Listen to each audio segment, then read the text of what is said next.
Chapter 88 रूपहली रात। भिक्षु हिरण्य आज मध्याह्न से पूर्व ही चित्रलेखा के आगमन की प्रतीक्षा कर रहा था। शिष्य को अभ्यास कराने के पश्चात वह स्वयं स्वाध्याय करता, फिर भोजन करता और पुनः आराधना में लग जाता। परंतु कल रात की चंचलता ने उसके मन में उथल-पुथल मचा दी थी। शिष्यों को अभ्यास कराते समय भी वह बार बार द्वार की ओर देखता और अन्य मनस्क भाव से अध्यापन कराता। प्रत्येक शिष्य को हिरण्य के ज्ञान और व्यक्तित्व तथा पवित्रता के प्रति आस्था थी, इसलिए किसी भी शिष्य ने उसकी चंचलतामय मनोवृत्ति को जाना नहीं। इसी प्रकार स्वाध्याय की ताड़पत्रीय प्रति के अक्षरों पर चंद्रानना चित्रलेखा की प्रतिकृति उभर आती। चित्रलेखा के सौम्य नयनों में उसे उर्वशी के नयन दिखाई देने लगे। जिस चित्रलेखा को वह कुछ दिन पूर्व आंख उठाकर भी नहीं देखता था और उसे एक साधिका मानकर चित्त में अपूर्व संतोष का अनुभव करता था, आज उसी चित्रलेखा की छवि अनंग की अर्धांगिनी की प्रतिमा सदृश लग रही थी। आराधना। आज तक भिक्षु अरण्य तथागत की छवि की आराधना करता और उसमें तदाकार बन जाता। आज उसने बार बार तथागत की छवि के प्रति एकाग्र होने का संकल्प किया, परंतु व्यर्थ। चित्रलेखा के आगमन की प्रतीक्षा करने की बात उसने कभी सोची भी नहीं थी। आज उसे काल लंबा लगने लगा। उसके नयन बार बार बाहर की ओर देख रहे थे। एक एक पल युग जैसा गुजरता है, इस बात को हिरण्य सदा हंस कर टाल देता था, किंतु आज स्वयं को यह अनुभव हो रहा था कि पल युग से भी लंबा होता है, दीर्घ है। मध्याह्न होते होते तो वह आशा के बोझ से प्राय थक सा गया था और दूर से चित्रलेखा आती हुई दिखाई दी। भिक्षु की सारी थकान मिट गई। एक नई ताजगी उसके मन को प्रसन्न करने लगी। उसने अपने जीर्ण शीर्ण वस्त्रों की ओर देखा। आज पहली बार हिरण्य को प्रतीत हुआ कि वे वस्त्र दारिद्र्य के प्रतीक हैं और स्त्री सदा दारिद्र्य को धिक्कारती रही है। किंतु अब क्या हो, नए वस्त्र कहाँ से आए? और देवी चित्रलेखा तो अभी ही कुटीर में आ जाएगी। उसने कुछ क्षुब्ध होकर पुनः बाहर देखा। चित्रलेखा कुटीर से मात्र 15 हाथ दूरी थी और वह खड़ा हो गया। उसके चेहरे पर संतोष, आनंद और आशा से मिश्रित हास्य उभरा। वह कुटीर के द्वार के पास गया। भिक्षु हिरण्य आज तक जो धर्म और ज्ञान का स्वागत करने के लिए तत्पर होता था, वह आज रूप का स्वागत करने खड़ा हुआ है। और चित्रलेखा निकट आई। तब उसके मुंह से शब्द भी निकले, पधारो देवी। भिक्षु का यह भाव देखकर चित्रलेखा विशेष प्रसन्न हुई। उसने नमस्कार किया। वह तो मानती थी कि भिक्षु वात्सल्य भाव से मेरे पर प्रसन्न हुआ है। हिरण्य अपने आसन पर बैठा। चित्रलेखा अपने नियत समय स्थान पर बैठ गई।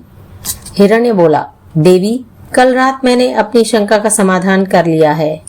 उत्तम, परंतु क्या? आपको शंका क्या थी यह तो मैं जानता हूँ कि आप नहीं जानती, और वह शंका थी तब तक मैं आपको ज्ञान संपदा अर्पण भी नहीं कर सकता था, हिरण्य ने कहा। चित्रलेखा ने स्वाभाविक रूप से हिरण्य की ओर देखा। उसे हिरण्य के चेहरे पर अद्भुत आनंद दिखाई दिया। हिरण्य ने चित्रलेखा की आंखों से आंखें मिलाते हुए कहा, देवी, प्रारंभ में मैंने आपको कुमार जातक ग्रंथ का रहस्य समझाया था। हाँ, आपने पाप और प्रायश्चित की सूक्ष्मता से व्याख्या की थी। वास्तव में आपने उस दिन मेरे अंतःकरण को बहुत पवित्र किया था। आपकी व्याख्या सुनकर मैं दृढ़ बनी थी। चित्रलेखा ने कुमार जातक से हुए प्रभाव को संक्षेप में कह सुनाया। यह सुनकर साधु हिरण्य के मन में यह भाव आया कि अरे, मैं अब इस स्त्री को कैसे समझाऊं कि पाप मात्र कल्पना है, यथार्थ नहीं। साधु को मौन देखकर चित्रलेखा ने निर्वाण कल्प के अधूरे पाठ को अपनी ताड़पत्रीय प्रति से निकाला। हिरण्य बोला, देवी, आज तक जो कुछ मैंने समझाया है और आपने जो कुछ समझा है, उसमें क्या आपको कभी शंका हुई है? नहीं बंधत, मैं सदा उसे स्वीकार करती रही हूँ। मैं एक प्रश्न करूं तो क्या आप उत्तर दोगी?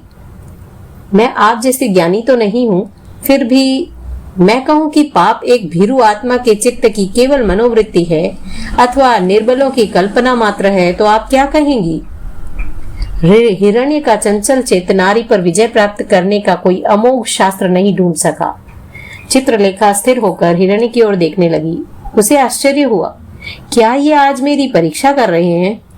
वह बोली, भगवान, मैं तो तथागत के शब्द ही दोहराऊंगी। अन्य प्राणियों को परिताप देना पाप है, अपनी आत्मा को मिथ्यात्व में दबाए रखना पाप है, मन की विकृतियों का पोषण करना पाप है, क्षणिक सुख की क्रिया भी पाप है और नश्वरशील पदार्थों का आकर्षण भी पाप है। हिरण्य विचार मग्न हो गया।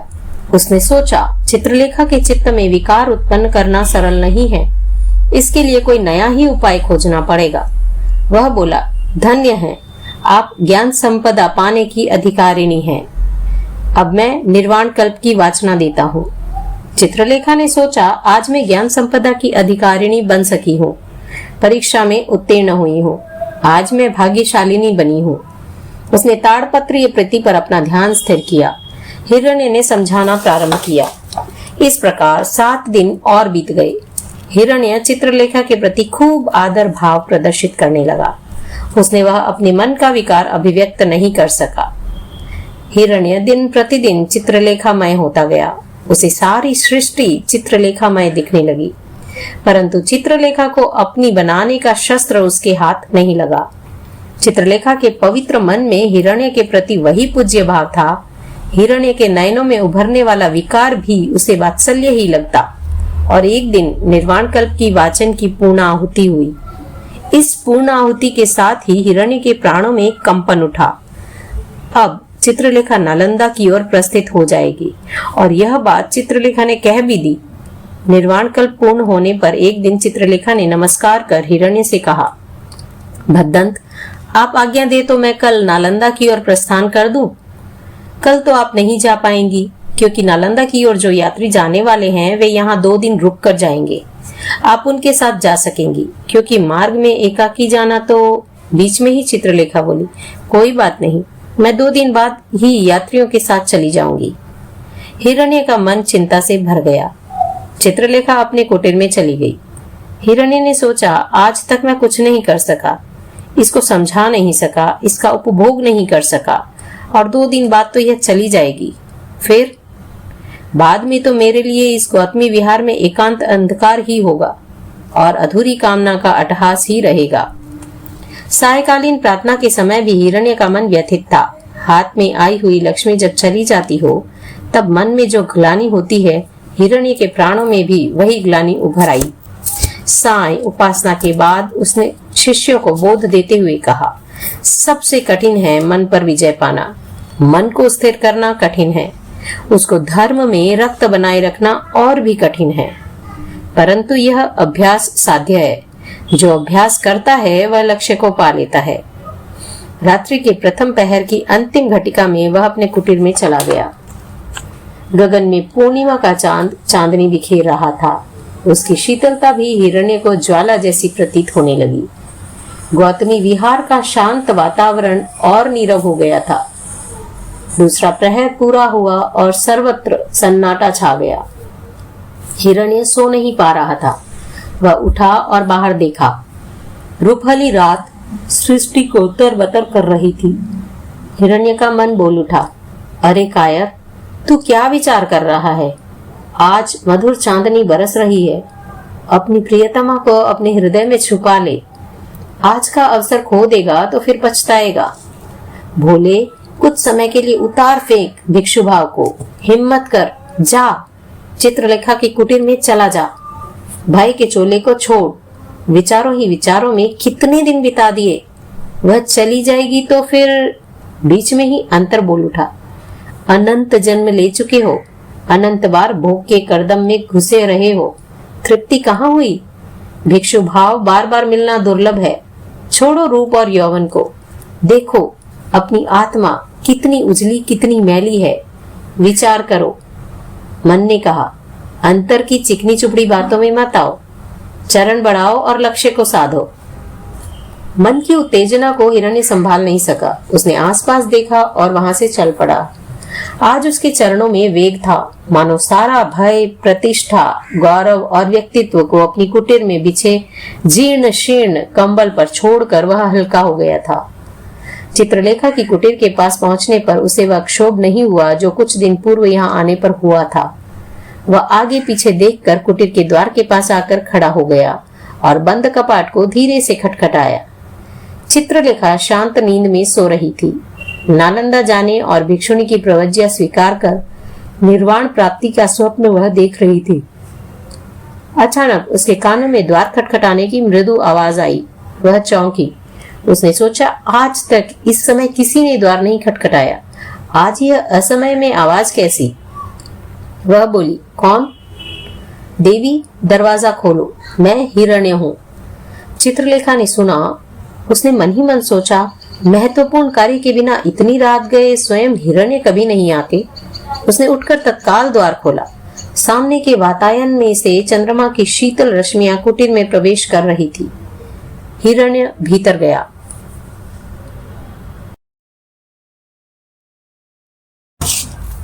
चित्रलेखा बोली, आप यहाँ? मेरा अहोभाग्य, यह कुटीर पावन हुई, परंतु अर्धरात्रि के समय। हिरण्य ने खुले द्वार को बंद कर कहा, देवी, महत्वपूर्ण कार्य के बिना अर्धरात्रि में अकेला भिक्षु एक नारी के कुटीर में आ सकता है क्या? आप बैठे, आश्चर्य की कोई बात नहीं है। अभी तक चित्रलेखा के मन में कोई शंका नहीं हुई। वह बोली, भद्दंत, आप विराजो, मैं कुटीर के द्वार को खुला रखती हूँ। भिक्षु की मर्यादा। हिरण्य को अधिक न सोचकर चित्रलेखा का कोमल हाथ अपने हाथों में ले लिया और बोला, मेरी मर्यादा एकमात्र तू है। ये शब्द सुनते ही चित्रलेखा कांप उठी। असंभव संभव बन गया। क्या आज साधु के चित्त को किसी विष का स्पर्श हुआ है? वह बोली, महापुरुष, मेरी परीक्षा करने आए हो तो? नहीं, परीक्षा लेने नहीं आया, मैं तुझे अपनी बनाने आया हूँ। भिक्षु? मैं भिक्षु नहीं, एक युवा और अनंत आशाओं से भरा मानवी हूँ। हिरण्य ने हंसते हंसते कहा। ओह, कहकर चित्रलेखा पीछे खिसकी। हिरण्य बोला, प्रिय, मुझसे डरने की जरूरत नहीं है। मैं भिक्षु और मैं शिष्या हूँ। नहीं, तू नव यौवना है। भगवान तथागत के मार्ग से च्युत होकर अपने पाप के कटीले मार्ग पर चलने के लिए क्यों प्रेरित हो रहे हैं? प्रिय, संसार में पाप जैसा एक भी दूसरा शब्द नहीं है जो ठगता हो। जो स्वाभाविक है वह पाप हो ही नहीं सकता। भगवान तथागत के वचनों का मनन करने के पश्चात मैं इस निर्णय पर पहुंचा हूँ कि पाप मात्र एक कल्पना है, यथार्थ नहीं। हिरण्य यह कहकर चित्रलेखा की ओर बढ़ा। चित्रलेखा असमंजस में पड़ गई। वह बोली, आत्मन, कृपा कर दूर रहें। आपको इस पाप की ओर जाने की प्रेरणा किसने दी? देवी, यह पाप नहीं, यह तो यौवन का स्वभाव है। जब तक मैंने तुझे देखा नहीं तब तक मैं भी पाप की कल्पना में अंधा बन गया था। तेरे रूप सौंदर्य ने मेरा अज्ञान मिटाया, मुझे सत्य का साक्षात्कार कराया। यह सब तुझसे हुआ, तेरा रूप ही मेरा प्रेरक बना है। कहकर हिरण्य और कुछ आगे सरका। चित्रलेखा उठकर दूसरी ओर चली गई। उसने सोचा, क्या मेरा रूप और सौंदर्य इतना पापमय है कि जो एक पवित्र भिक्षु के मन में भी विकार जागृत कर सकता है? हिरण्य बोला, प्रिय, प्रसन्न हो और मुझे तृप्त कर। चित्रलेखा के मन में दो प्रश्न उभरे, स्वयं को कैसे बचाना और भिक्षु को पथच्युत होने से कैसे बचाना। वह दूसरे कोने की ओर जाकर बोली, भिक्षु, शरीर के प्रति क्यों मूढ़ हो रहे हो? इसमें मल मूत्र और मांस के सिवाय है क्या? अपनी साधना को इस क्षरणशील शरीर के लिए क्यों नष्ट कर रहे हो? दूर रहो और अपनी पवित्र मार्ग पर स्थिर रहो। प्रिय, मेरे जीवन का परम मार्ग तू है, तेरे में ही मेरा सर्वस्व है। कहकर वह चित्रलेखा को बाहुपाश में लेने चला। चित्रलेखा कुटीर के चारों ओर इस कोने से उस कोने तक और उस कोने से इस कोने तक संक्रमण करने लगी। हिरण्य बोला, प्रिय, पुण्य पाप के फंदे में मत फंस, संकोच को छोड़ मेरे बाहुपाश में आ जा। कहकर वह चित्रलेखा के अति निकट आ गया। चित्रलेखा कठोर स्वरों में बोली, आप सोचें, मैं किसी भी स्थिति में आपकी इच्छा के वशवर्ती नहीं बनूंगी। तुम कुछ भी सोचो, मैंने यह निर्णय कर लिया है कि आज मैं तुझे पाकर ही सांस लूंगा। यह कहकर हिरण्य आगे बढ़ा और चित्रलेखा का हाथ पकड़ लिया। चित्रलेखा ने झटका देकर हाथ छुड़ा लिया और वह अंतिम निर्णय पर आकर बोली, मैं चिल्लाती हूँ, उसकी कोई परवाह नहीं मुझे। मैं अभी जीभ निकालकर प्राण त्याग दूंगी। इससे पहले ही मैं तुझे अपना बना लूंगा, कहकर हिरण्य उसे बाहुपाश में लेने आगे बढ़ा, परंतु चित्रलेखा चपलता से छिटक गई और अन्य उपाय न देखते हुए वह वातायन से खिड़की से नीचे कूद गई। हिरण्य भी वातायन के मार्ग से नीचे कूद पड़ा। चित्रलेखा की आंखों के आगे जो मार्ग दिखा वही उसी पर वेग से तेजी से दौड़ने लगी। हिरण्य भी पीछे पीछे दौड़ने लगा। पूर्णिमा का चांद हंस रहा था। रुपहली रात के प्रकाश में गौतमी विहार का कण कण स्नात हो रहा था।